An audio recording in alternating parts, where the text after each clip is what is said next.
मते बचाओ माँ माँ मते बचाओ बापा मते बचाओ। बधु हेई बसिथिबा झियर माँ बापा दौड़िकी आसी घर बाहर को देखिले। सेतेबेले गोटे तांत्रिक आसी निज झियो को नहीं चलीगला। एई परिस्थिति रे कांदिबा छड़ा से किछि करि पारि नथांते, काहेकि ना गाँर लोकों पई एहा कोनोसी नुआ कथा नुहे। पूर्व किछि वर्ष होला जो झियो मानकर बाहाघर होबार थिला। पूर्णिमा राति रे पिशाच तांत्रिका निज भूत मानक सहित मिसी तांकू उठेकी नहीं जाउथिला। तापर पूर्णिमा दिन जो झियो को नहीं जाउथिले ताकू मारिकी ता हाड़ गुड़ी को गाँव रे फोपाड़ी दिया जाउथिला। केते तांत्रिक मंत्र विद्या जानिथिबा लोक से डाहाणी को धरी पारलेनी। कम रु कम एहा भी जानी पारलेनी जे से केउठी रहे। मणिपुर झियो जेउठी भी विवाह करबाकू जाए से जगारू से ताको छाड़े नाही। पूर्णिमा दिन उठेकी नहीं जाते। जेमिति कि एभली थिला मणिपुर दूररू जमीदार घरर झियो रोगी होई खटरे पड़िछंती। निज जीवनर शेष दिन गणुछंती। बलरामपुर जमीदार मोहन राजांकर बाहाघर कोमली देवी सह होइथिला, किंतु लंबा समय जाए तांकर कौनसी संतान न हेबारु शैलजा नामक स्त्रीलोक सहित आउथरे विवाह कले। किछि वर्ष परे तांका द्वितीय स्त्री सरोजा अजय राजा को जन्म देला। कोमली देवी भी तापर वर्ष विजय राजा को जन्म देला। गाँर लोक उत्साहर सह देखुचंती। पितांक मृत्यु परे दुई पुत्रंक मध्यरु किए जमीदारर पदवी को संभाली गाँर भल मंदर जत्न नब। किछि दिन पर जमीदार बाबू स्वर्ग को चलीगले। मो पुआ अजय राजा ही जमीदार रही चौकी रे बसिब। सी घरर सबुठ बड़ पुआ। कोमली मोर प्रथम स्त्री, ताहार पुअर ही अधिकार हब। बड़ भाई थाउ थाउ सान भाई केमिति मुखिया पदवी रे बसियो मु मानुनी। मो पुआ ही जमीदार हब। ठीक अछि भौणी, तमर चाहा इच्छा, मोर कोनोसी आपत्ति नाही। माँ समस्त आपणଙ୍କୁ समर्थ दउछंती, विजय राजा ही जमीदार हो। एई भली बड़ मानक मध्यरे विवाद सृष्टि हेला। किए जमीदार हब। न्यायाधीश आसी चलो गोटे काम करिबा, बलरामपुर को दी भाग रे भाग करिदेबा। गोटे गोटे भाग दुई भाई को दिया जिवो। ठीक अछि, सेमिति ही करिबा। ना जदि गाँर दुईटा भाग हैला तेबे स्वर्गीय जमीदारंकर ताहा अपमान हबो। तांको आत्मा को शांति मिलिबनी। दीटा भाग करिदेबा, गाँर एकता पळेइब, हेले समान कोठी रहिला। एई समस्यार कोनोसी समाधान नहीं यह चिंता करे विजय राजा अंधार हेबा परे महल को छाड़ी साधारण कपड़ा पिंधि गाँ छाड़ी से जगार चलीगले। मु जदि सेठी थांते हेले एटा केबे भी समाधान हेई न थांता। माँ को सम्मान करुथिबा किलार चाकर मते साहाय्य करिवे, सेथिपई महल छाड़िबा ही भल। माँ को जना पड़िले जीवाकू देबेनी, नहले मो पछरे आसी जीव। ए बयस रे माँ को विरक्त करिबा ठीक नुहे। महल रे थिले भलसे थिबो सिए। एहा चिंता करी ताकू जेमिति केही भी न खोजंतु। गोटे पत्र से महल रे छाड़िकी चलीगला। अजय राजा गाँर जमीदार हेले।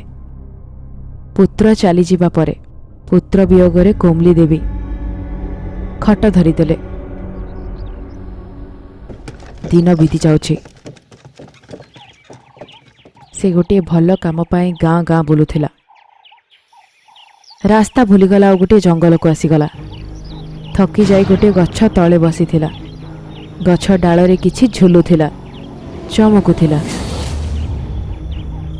बाहर करी देखिला तो सुनार हार थिला। एते घन जंगल रे सुना हार, ଏଇଠି କେମିତି ଆସିଲା? ଗଛ ଉପରେ ଏଟା କେମିତି ଆସିଲା? କୌଣସି ପକ୍ଷୀ ଆଣିଥିବ। ଏହା ଚିନ୍ତା କରି ସେ ସୁନା ଆଡ଼କୁ ଯାଉଥିଲା।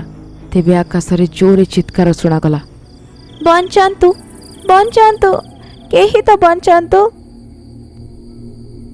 ତୁରନ୍ତ ସେଇ ଦିଗ ଯାଇ ଦୌଡ଼ୁଥିଲା, କିନ୍ତୁ ବହୁତ ଉଚ୍ଚା ଉଡ଼ିବା କାରଣରୁ କୋଉ ଆଡ଼ୁଆ ଚାଲି ଯାଉଛନ୍ତି ଦେଖିପାରୁନଥିଲା।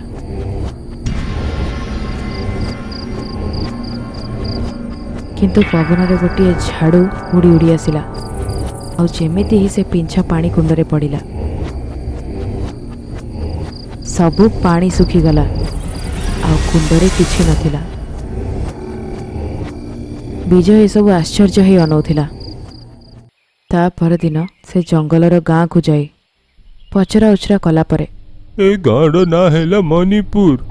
କାଲି ପୂର୍ଣ୍ଣିମା ଥିଲା ନା, ସେ ତାନ୍ତ୍ରିକା ଆସିକି ଆମ ଗାଁର ଜମିଦାର ଧର୍ମତେଜର ଝିଅକୁ ଉଠେଇକି ନେଇକି ଗଲା। ଏବେ ହିଁ ତାହାର ବାହାଘର ଥିଲା। ବେଚାରୀ, ଆସୁଥିବା ପୂର୍ଣ୍ଣିମା ଭିତରେ ଯଦି ତାକୁ ନ ଖୋଜା ଗଲା, ହେଲେ ସେ ତାନ୍ତ୍ରିକା ତାକୁ ମାରି ପକେଇବ। ଜେଜେବାପା ବିସ୍ତାରରେ କହିଲେ ଯେ କେମିତି ତାଙ୍କ ଗାଁ ଲୋକ ସେ ପିଶାଚ ତାନ୍ତ୍ରିକା ଦ୍ୱାରା ପୀଡ଼ିତ ଅଛନ୍ତି। ଅସଳରେ ତାନ୍ତ୍ରିକା କିଏ ଅଜା? ଏ ଆପଣଙ୍କ ଗାଁଠୁ କାହିଁକି ପ୍ରତିଶୋଧ ନେଉଛି? ଏଇଟା ଗୋଟେ ପୂର୍ଣ୍ଣ କଥା ବାପା। ବହୁ ବର୍ଷ ଆଗରେ ଯେତେବେଳେ ମୁଁ ଛୋଟ ଥିଲି, ଅଷ୍ଟବର୍ଗ ନାଁର ଗୋଟେ ଖରାପ ତାନ୍ତ୍ରିକ କମୋଦି ଘାଟିରେ ରହୁଥିଲା। ଲୋକ ତାକୁ ଦେଖିକି ଡରୁଥିଲେ। ସିଏ ଗାଁକୁ ଆସିଲେ କିଏ ବି ତା ଆଗକୁ ଯାଉନଥିଲେ। ତା ଗୋଡ଼ରେ ମୁଣ୍ଡରୁ ତିଆରି ହେଇଥିବା ଘୁଙ୍ଗୁରୁ ରହୁଥିଲା। ତାହାର ଶବ୍ଦ ଶୁଣିବା ବି ଅଶୁଭ। ତାହାର ଶବ୍ଦ ଶୁଣିକି କୁକୁର ବିଲେଇ ସମସ୍ତେ ଡରିକି ପଳଉଥିଲେ, ଆଉ ମଶାଣିରେ ରକ୍ତ ବାନ୍ତି କରିକି ମରି ଯାଉଥିଲେ। ଗାଁର କୋଣରେ ଥିବା ଲାଶ ଦାଦାର ନାତୁଣୀ ତାକୁ ଭଲ ପାଉଥିଲା। ଦୋମୁଖୀର ଆଖି ନଥିଲା, ସିଏ ଗୋଟେ ଅନ୍ଧ। ସେମାନେ ବାହା କରିବାକୁ ଚାହୁଁଥିଲେ, ହେଲେ ତମ ବିଷୟରେ ମୋ ଜେଜେବାପାଙ୍କଠୁ ଶୁଣି ମୁଁ ମୋ ମନରେ ତମ କଳ୍ପନା କଲି ଅଷ୍ଟବକ୍ର। ମୋ ଆଖି ଥିଲେ ଭଲ ହେଇଥାନ୍ତା, ମୁଁ ତମକୁ ଦେଖିଥାନ୍ତି। ତମ ଦୃଷ୍ଟି ଫେରେଇକି ଆଣିବାର ଗୋଟେ ଉପାୟ ଅଛି। ଯଦି ବର୍ଷ ଭିତରେ 13ଟା ଛୁଆକୁ ଆଗୁମ୍ବାକୁ ବଳି ଦେଲେ, ଆଗୁମ୍ବା ତମକୁ ଦୃଷ୍ଟି ଦବ। ଯେବେ ଆମର ବିବାହ ହୋଇଯିବ, ତେବେ ଆମେ ଏମିତି ହିଁ କରିବା। ନାଇଁ, ଦୃଷ୍ଟି ଫେରିବା ପରେ ମତେ ଦେଖିବ, ହେଲେ ହିଁ ଆମର ବାହା ହବ। ସେଇ ଦିନଠୁ ରାତି ସମୟରେ ଆଖପାଖର ଗାଁରୁ ଛୋଟ ଛୁଆଙ୍କୁ କିଏ ଟେକି ନେଇ ଯାଉଥିଲା, କିଏ ଆସି ଉଠେଇ ନେଇ ପଳଉଛି। ଏଇ କଥାକୁ ଚିନ୍ତା କରି ବହୁତ ଚିନ୍ତିତ ଥିଲେ ସମସ୍ତେ। ରାତିରେ ଗାଁରେ ପୁରୁଷମାନେ ଏପଟ ସେପଟ ଚୌକିଦାରୀ କରୁଥିଲେ। ବସ୍ ଆଉ ଗୋଟେ ଛୁଆକୁ ନେଇକି ଆସିଲେ। ଆଜି ରାତିରେ ପୂର୍ଣ୍ଣିମା ଅଛି। ଯେମିତି ତମେ 13ଟା ଲୋକର ବଳି ଦବ, ତମର ଦୃଷ୍ଟି ଫେରି ଆସିବ, ଆଉ ଆମର ବାହାଘର। ମୁଁ ସେ 13ତମ ଛୁଆକୁ ନେଇକି ଆସୁଛି, ତିଆରି ହେଇକି ରୁହ। ଦୋମୁଖୀ କନ୍ୟା ଭଳି ସଜ ହେଇ ଅପେକ୍ଷା କରି ରହିଛି। ପୁରା ଗାଁରେ ଲୋକମାନେ ଖଣ୍ଡା ବାଡ଼ି ଧରି ଚୌକିଦାରୀ କରୁଛନ୍ତି। ଏଇ କଥା ଅଷ୍ଟବକ୍ର ଜାଣିନଥିଲା। ସେଥିପାଇଁ ସେ ଗାଁର ପଛପଟରେ ଶୋଇକି ଛୁଆକୁ ଉଠେଇକି ନେଇଯିବା ସମୟରେ ଛୁଆଟି ନିଦରୁ ଉଠିଗଲା, ଆଉ ଜୋରେ ଜୋରେ ସେ କାନ୍ଦିଲା। ଗାଁ ଲୋକ ସେ ଶବ୍ଦର ପଛେ ପଛେ ଗଲେ। ଧୀରେ ଧୀରେ ଅଷ୍ଟବକ୍ରର ପଛରେ ପଛରେ ଚାଲିଲେ। ପଛରୁ ତାକୁ ଆକ୍ରମଣ କରି ସେଇଠି ମାରିଦେଲେ, ଆଉ ସେ 13ଟା ଛୁଆଙ୍କୁ ନେଇଗଲେ। ଅଷ୍ଟବକ୍ର ନିଜ ଶେଷ ସମୟରେ ନିଜ ଜୀବନ ବାହାରିବା ପୂର୍ବରୁ ଅଗୁମ୍ବାକୁ ଶରଣ ଅଗୁମ୍ବା ଶରଣ, ସୁକୃତମ୍ ରକ୍ତ ପୋଷଣ ମହା, ଦ୍ୱାରଦତ୍ତମ୍ ରକ୍ତ ବଳିଦାନମ୍, ସୁକୃତମ୍ କହମ୍ ଅହମ୍ ୟମ୍। ଏଇଭଳି ମନ୍ତ୍ର ପାଠ କଲା ପରେ ଅଗୁମ୍ବାକୁ ନିଜର ବଳି ଚଢ଼େଇ ନିଜର ମନ୍ତ୍ର ଶକ୍ତି, ଆୟୁ ଆଉ ଦୃଷ୍ଟିକୁ ଦୋମୁଖୀକୁ ପ୍ରଦାନ କରି ମରିଗଲା। ଦୋମୁଖୀର ଦୃଷ୍ଟି ଶକ୍ତି ଫେରି ଆସିଲା। ସାମ୍ନାରେ ଶବ ପଡ଼ିଥାଏ ଅଷ୍ଟବକ୍ରର। ଆତ୍ମା ପ୍ରକଟ ହେଲା, ଆଉ ଯାହା କିଛି ବି ହେଇଥିଲା ସବୁ କହି ଉଭାନ ହେଇଗଲା। ନିଜ ପ୍ରେମୀ ଅଷ୍ଟବକ୍ରକୁ ମୃତ ଅବସ୍ଥାରେ ଦେଖି ବହୁତ ମନ ଦୁଃଖ କଲା। ସେଇ ଦିନଠୁ ଗୁମ୍ଫାରେ ସେ ଏକୁଟିଆ ପଡ଼ି ରହିଲା। ଅଗୁମ୍ବାର ଉପାସନା ପ୍ରାରମ୍ଭ କଲା। ଅଷ୍ଟବକ୍ରକୁ ମାରୁଥିବା ଗାଁ ଲୋକଙ୍କୁ ପ୍ରତିଶୋଧ ନେବା ପାଇଁ ଚାହୁଁଥିଲା। କନ୍ୟା ଭଳି ସୁନ୍ଦର ସଜ ହୋଇ ବିବାହ ପାଇଁ ଅପେକ୍ଷା କରୁଥିବା ଦୋମୁଖୀର ବିବାହର ଗାଁ ଲୋକଙ୍କ ପାଇଁ ରହିଗଲା। ସେଥିପାଇଁ ଗାଁରେ କୋଉ ବି ଝିଅର ବାହାଘର ନ କରେଇଦେବା ପାଇଁ ସେ ପ୍ରତିଜ୍ଞା ନେଲା। ବୁଢ଼ୀ ହେବା ପରେ ବି ସେ ସବୁବେଳେ କନ୍ୟା ବେଶରେ ରହୁଥିଲା। संपूर्ण भावे अगुंबा विधि बुझी से तांत्रिका होईगला। से भूतों को आज्ञा दबार स्थिति जाए पहुंचीगला। 8 वर्ष पूर्व से मोदी घाटी रे मरी पिशाच तांत्रिक होईगला। ता बाहाघर पूर्णिमा दिन होता से सबु पूर्णिमा रे आसी गाँ को जार विवाह प्रस्ताव पड़ुला ताकू उठे नहीं ठीक आसंता पूर्णिमा रे ताकू मारी ता हाड़ गुड़िक गाँ फोपाड़ देउथिला। बहुत बड़ दुख हो गला। हाँ बापा, गाँ छाड़ी की गले भी से फेरी के आसुछि। बड़ बड़ तांत्रिक माने भी किछि करि पारु नाहंती। जंगल रे जो सुनार हार मिलिथिला ताहा से गाँ को देई मते लगुछि एटा ताहार जहाकु सी उठे की नहीं जाइछि। काहाकु पचारि कि एटा फेरेई देबे अजा। यह कही जीवा समय रे बाजा बजे की जाउथवा लोक ଶୁଣ ଶୁଣ ଶୁଣ, ଜମିଦାର ଧର୍ମତେଜର ଗୋଟେ ଝିଅ ଉଷାକୁ ପିଶାଚ ତାନ୍ତ୍ରିକ ଉଠେଇକି ନେଇ ଯାଇଛି। ଯିଏ ତାକୁ ଖୋଜିକି ବାହାର କରିପାରିବ ତାକୁ 1000 ଏକର କ୍ଷେତ ଆଉ ଲକ୍ଷେ ସୁନାର ମୁଦ୍ରା ଦେବ ଆଉ ତାଙ୍କ ଝିଅଠୁ ତାହାର ବାହା ହେବ। ଶୁଣ ଶୁଣ। ए गाँ लोक मानंकु से पिशाच तांत्रिकारु मुक्ति देबाकु पड़िबो। यह चिंता करी से एकुटिया ही जंगल रे जाउछि। जोठी से सुनाहार मिलिथिला सेठी बोधे तांत्रिका भी रहुछि। यह चिंता करी से पूरा जंगल को खोजी नेला।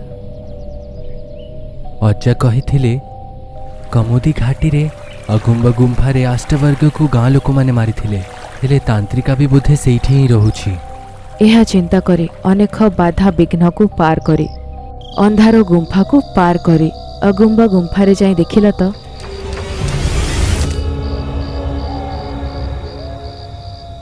सेठी अगुंबार कौनसी मूर्ति नथिला।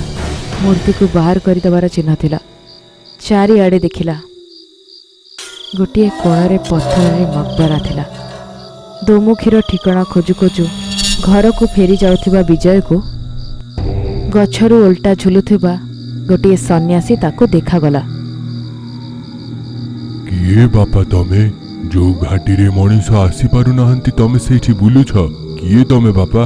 साधु को विस्तार रे से सबु कथा कहिला जे से सेठी की काहे की आछी। से पिशाच तांत्रिका को खोजिबा मोर सामर्थ्यर बाहारे। तम पाखरे ताहार किछि वस्तु अछि? नाही स्वामी। जदि ताहार किछि वस्तु अछि नै कि आस मु अंजन शक्ति देकी तुमको रास्ता कहि पारिबी। तुरंत विजय को मने पड़िला सेई दिन तांत्रिका आकाश रे उड़ीबा समय रे झाड़ूर गोटे पिंछ पानी रे पड़ी माटी रे पोती हो जाइतिला। सेई जगह रे सन्यासी को लेकी देखैला। सन्यासी निजर दृढ़ शक्ति रे पिशाच तांत्रिकर ठिकणा कहिला। निज मन नेत्र रे से दोमुखी को देखिला। बाबा विजय, आकु मारिबा एते सहज नुहे। तलवार हो, दंड हो किंबा तीर बा अस्त्र शस्त्र किंबा मंत्र किए भी मारी पारिबनी। केवल गोटे जिंस रे मरिबो। कानरे रहस्य कही सन्यासी से जगह चलीगला। से झाड़ूर पिंछ को नहीं अगुंबा गुंफारे जाई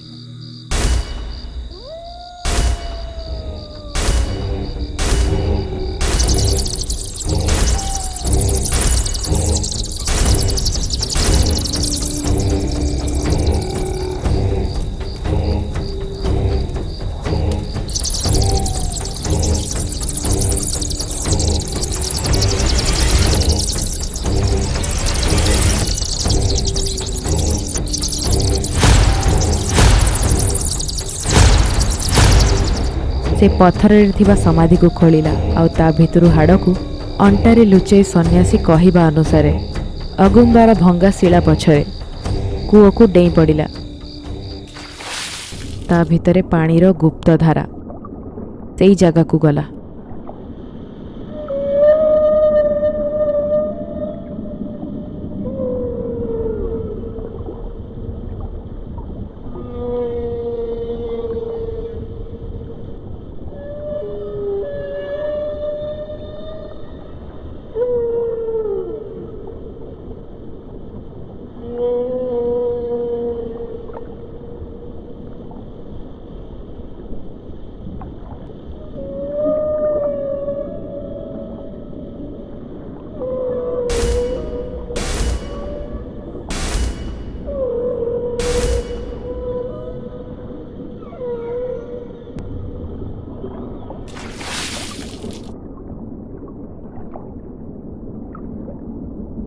ବହୁତ ବଡ଼ ଜଳପ୍ରପାତଟିଏ।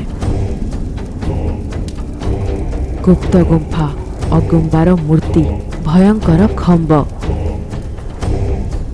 ଅଚେତ ଉଷାରାଣୀ ଖମ୍ବରେ ବନ୍ଧା ହୋଇଥିଲା। ଦୌଡ଼ିକି ଯାଇ ଅଗୁମ୍ବାର ମୂର୍ତ୍ତିର ନାଭିରେ ଅଧା ଭାଙ୍ଗି ଯାଇଥିବା ହାଡ଼ ଗେଞ୍ଜିବା ଦ୍ୱାରା ସେଇଠି ଥିବା ଉଡ଼ନ୍ତା ଝାଡ଼ୁ ଜଳିକି ଭସ୍ମ ହୋଇଗଲା। ଆଖି ବନ୍ଦ କରି ତପସ୍ୟା କରୁଥିବା ଦୋମୁଖୀ ଆଖି ଖୋଲିଲା।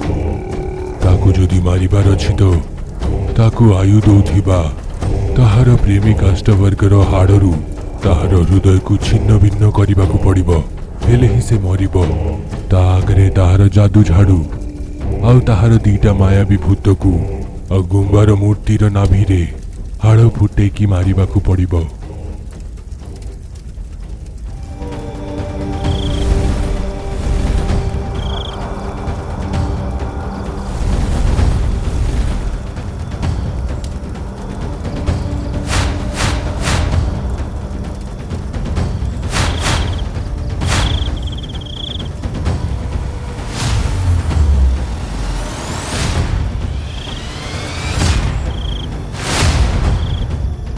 ବିଜୟ ନିଜ ଜୀବନ ଉପରେ ଖେଳି ଉଷାରାଣୀର ଜୀବନକୁ ରକ୍ଷା କଲା। ତାକୁ ମଣିପୁରକୁ ଆଣିଲା। ରାସ୍ତାରେ ସେ କିଏ ସବୁ କିଛି ସେ ବିସ୍ତାରରେ କହିଲା।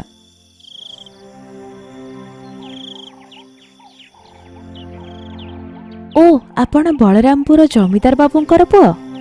ୟା ମାନେ ଆମେ ସମ୍ପର୍କୀୟ। ଆପଣ ଯାଇକି ବିଶ୍ରାମ ନିଅନ୍ତୁ, ଅନ୍ୟ କଥା ଆମେ ପରେ ହେବା। ଏହା କହି ଉଷାରାଣୀ ଚାଲିଗଲା। ଆଉ ପିଶାଚ ତାନ୍ତ୍ରିକର କୌଣସି ଚିହ୍ନ ବର୍ଣ୍ଣ ନାହିଁ ବୋଲି ସମସ୍ତେ ଖୁସି ଥିଲେ। ଉଷାରାଣୀ ଫେରିବାର ଖବର ସବୁ ଗାଁ ଲୋକମାନେ ଜାଣିଗଲେ। ବର ଯାର ବାହାଘର ଉଷାରାଣୀ ସହିତ ପଡ଼ିଥିଲା ଘୋଡ଼ା ଗାଡ଼ିରେ ଆସିଥିଲା। ଜମିଦାର ବିଜୟ ପାଖକୁ ଆସି, ବାପା ବିଜୟ, ସୂଚନା ଅନୁସାରେ ମୋ ଝିଅ ଉଷାରାଣୀର ବାହା ତମ ସହିତ କରେଇ ପାରିବିନି। ସେ ପିଶାଚ ତାନ୍ତ୍ରିକା। ଉଠେଇକି ନେଇଯିବା ଆଗରେ ହିଁ ମୋର ଝିଅର ବାହାଘର ଅନ୍ୟ ସହିତ ହେଇଯାଇଥିଲା। ଏବେ ସେ ପୁଅ ଉଷାରାଣୀକୁ ବାହା କରିବା ପାଇଁ ପ୍ରସ୍ତୁତ। ତମେ କହିଲେ ମୁଁ ତମକୁ ଅଧା ସମ୍ପତ୍ତି ଦେଇଦେବି, ମନା କରିବନି। ନାହିଁ, ଏହାର ଦରକାର ନାହିଁ ଜମିଦାର ସାହେବ। ମୁଁ ସମ୍ପତ୍ତି ପାଇଁ ନହେଲେ ବାହା ପାଇଁ ଆପଣ ଝିଅକୁ ବଞ୍ଚେଇନି। ପିଶାଚ ତାନ୍ତ୍ରିକାଠୁ ଅନ୍ୟ କୌଣସି ଝିଅକୁ କିଛି ନ ହଉ ସେଥିପାଇଁ ମୁଁ କରିଲି। ସେ କାହାକୁ କିଛି ନ କହି ସେ ଜାଗାରୁ ଚାଲିଗଲା। କିଛି ସମୟ ପରେ ଉଷାରାଣୀ ଜାଣିବା ପରେ ବିଜୟକୁ ଖୋଜିବା ପାଇଁ ଯିବା ସମୟରେ, ରୁହ, ଏଟା ଜାଣିକି ମୁଁ ଆସିଛି। ତମେ କୋଉଠି ଯାଉଛ? ତମକୁ ଡର ନାହିଁ? ମୋ ପାଖକୁ ଆସ ତମେ। ସ୍ୱାମୀ ପ୍ରତି ପ୍ରେମ ସମ୍ମାନ ରହିବା କଥା, ଡର ଆଉ ଭକ୍ତି ନୁହେଁ। କିନ୍ତୁ ତମେ ନିଜ ଭାଇକୁ ଏମିତି ଅବସ୍ଥାରେ ଛାଡ଼ିଦେଲ। ମତେ ତାନ୍ତ୍ରିକା ଉଠେଇକି ନେଇଗଲା ଆଉ ତମେ ଥରେ ଚେଷ୍ଟା ବି କଲନି କ'ଣ ପାଇଁ? ଗାଁର 2 ଭାଗ ହବ, ତମକୁ ଜମିଦାର ରାଜଗଦି ଦରକାର ନା? ମୁଁ ତମ ଭଳିଆ ସ୍ୱାର୍ଥପର ଲୋକ ସହିତ ଜମାରୁ ବାହା ହେବାକୁ ଚାହୁଁନି। ମୁଁ ଆହୁରି ତମ ସାନ ଭାଇ ବିଜୟକୁ ବାହା ହେବାକୁ ଚାହୁଁଛି। ଲାଜରେ ଅଜୟ ରାଜା ମୁହଁ ତଳକୁ କରିଦେଲା। ଗାଁ ଛାଡ଼ିକି ଯାଉଥିବା ବିଜୟ ରାଜାକୁ ଉଷାରାଣୀ ଅଟକେଇ ଯାହା ବି କିଛି ହେଲା ସବୁ କଥା କହିଲେ। ଯଦି ମୁଁ ବାହା ହେବି କେବଳ ତମ ସହିତ ବାହା ହେବି। ବିଜୟ ରାଜା ଓ ଉଷାରାଣୀର ବିଭାଘର ବହୁତ ଧୁମଧାମରେ ସମ୍ପନ୍ନ ହେଲା। ଅଜୟ ରାଜା ବଲରାମପୁର ଜମିଦାରର ଗଦି ବିଜୟ ରାଜାକୁ ଦେବାକୁ ଯାଉଥିଲା। ମୋ ଆଗରୁ ତମର ଜନ୍ମ ହେଇଛି, ମୋର ବଡ଼ ଭାଇ ତମେ। ସେ ଗଦି ଉପରେ ତମେ ବସିଲେ ହିଁ ଭଲ।